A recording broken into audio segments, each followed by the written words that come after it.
gaadho midiyo baahidoo la reebo barwaaqiyooda la gaadhoon bogsanay allele waan bogsanay allele waan bogsanay eleloy heliyalayeloy bogsanay waa badhaanay dayaci wakaa soo bidhaane bishari waa bilkhayre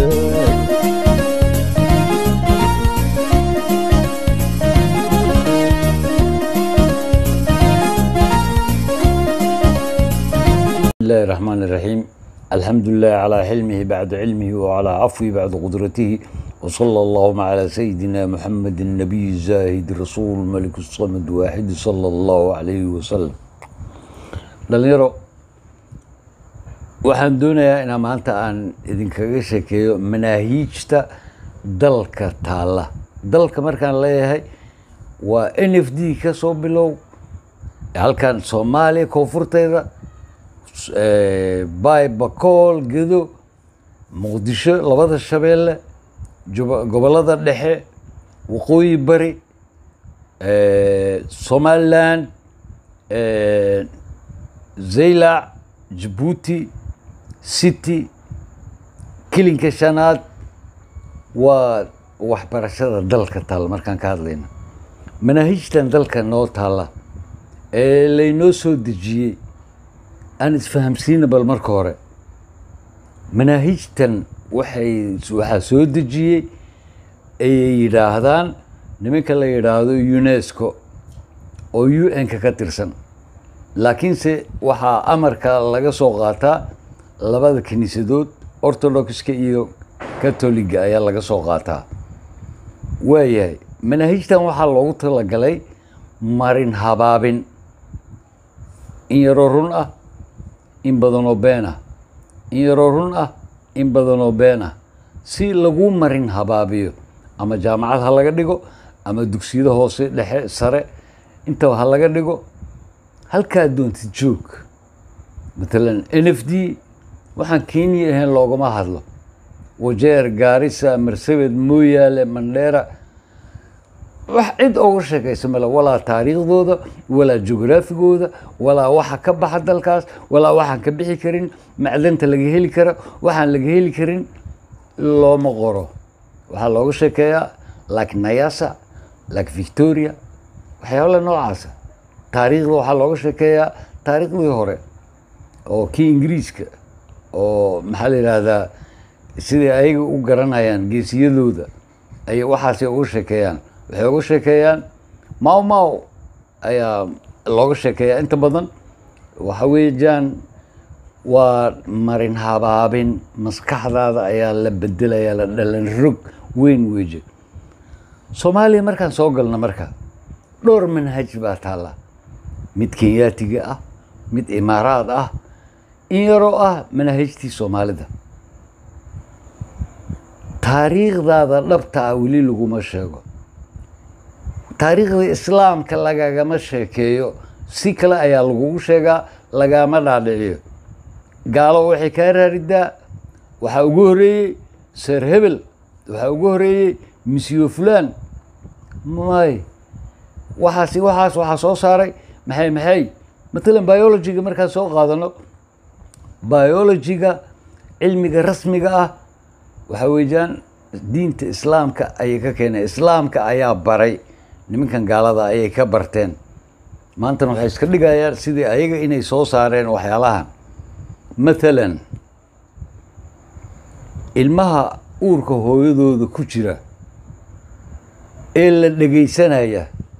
cid dhageysata waxa ugu horeeyay imaam Sayyid Ahmed bin Idris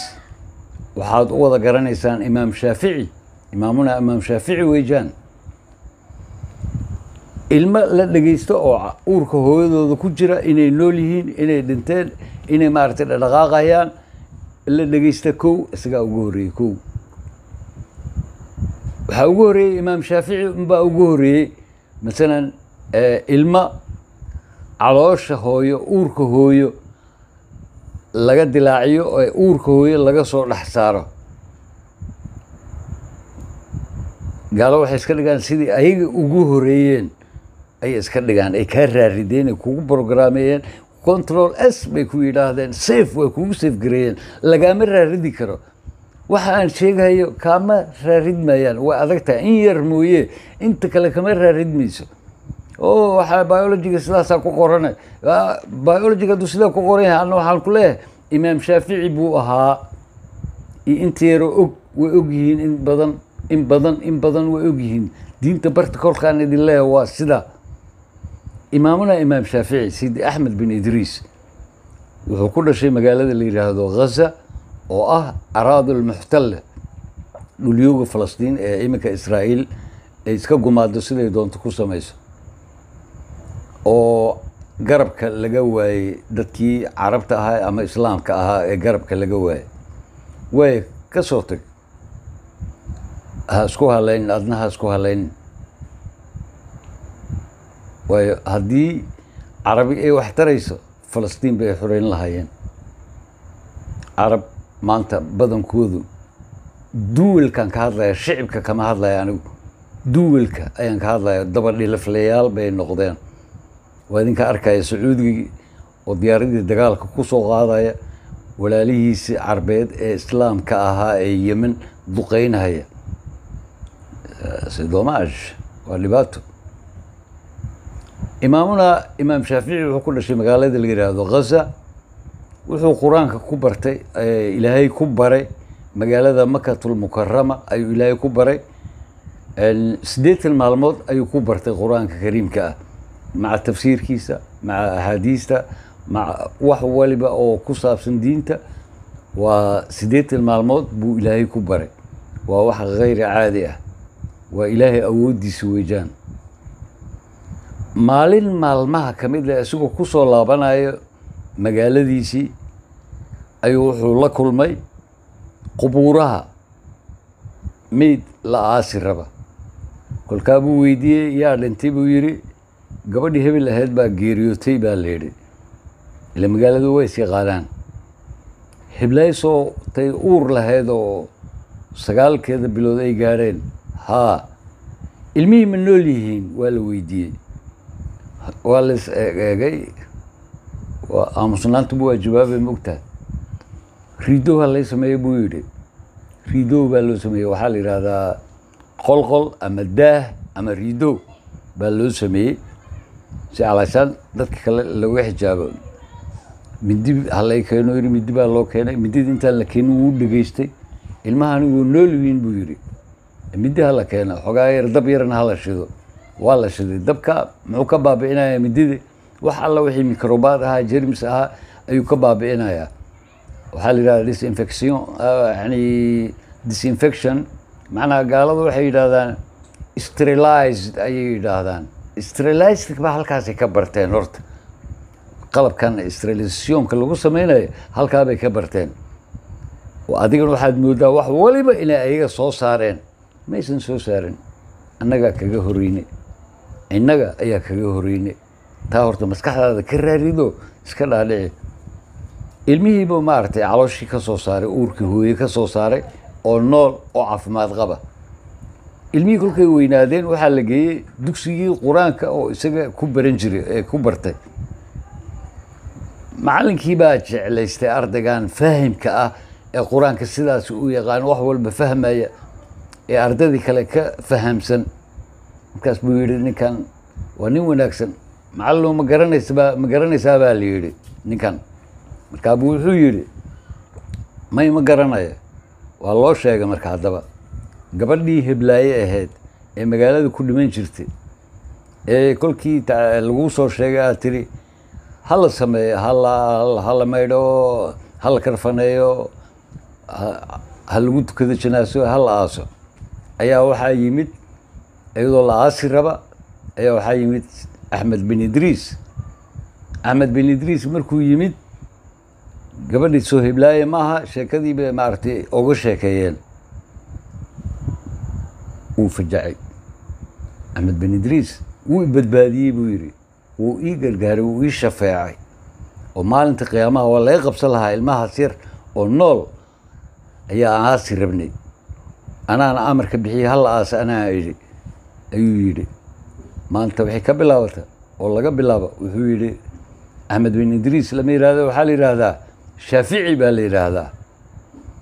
معلق كاسن إمام حنبلي بوها مناهيج تقلدن هذا بس كده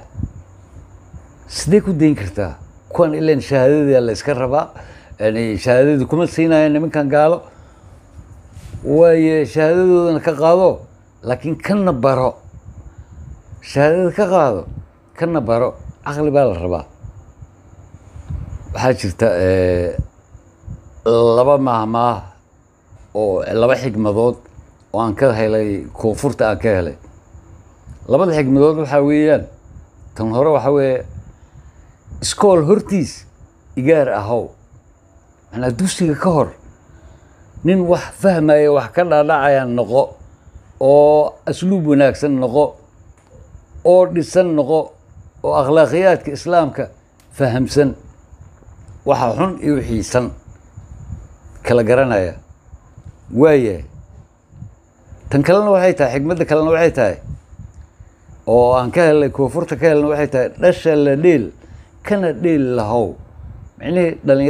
dhalinyarada ayaa laga hadlaya dadka dhalinyarada la ciyaar laakiin ciyaartaada adna ka wada matalan wadan gaalaad joogtaa ka soo qaad gaalada toodii u jil matalan shahaadadii waxaa lagaaga doonayaa داريوس وحي وسميه وحاب على جاجرها اسكبروا لشهادة سكربنا لكن تنبروا تناكو قصيصة كو جارة أنا كوين إذا أنا كوين أمريكا إن شاء الله يرو كبرارو أغونت وأود وحوق وحول بفوري كرتا وحول حتى مشاكلات كان عادي صعودة أقوم بفوري كرتا هل كاسن كجوجينينا إن شاء الله عيد وناكسن والسلام عليكم ورحمة الله وبركاته. إذا جيت هجري تاني توقع حنومي تكايبولي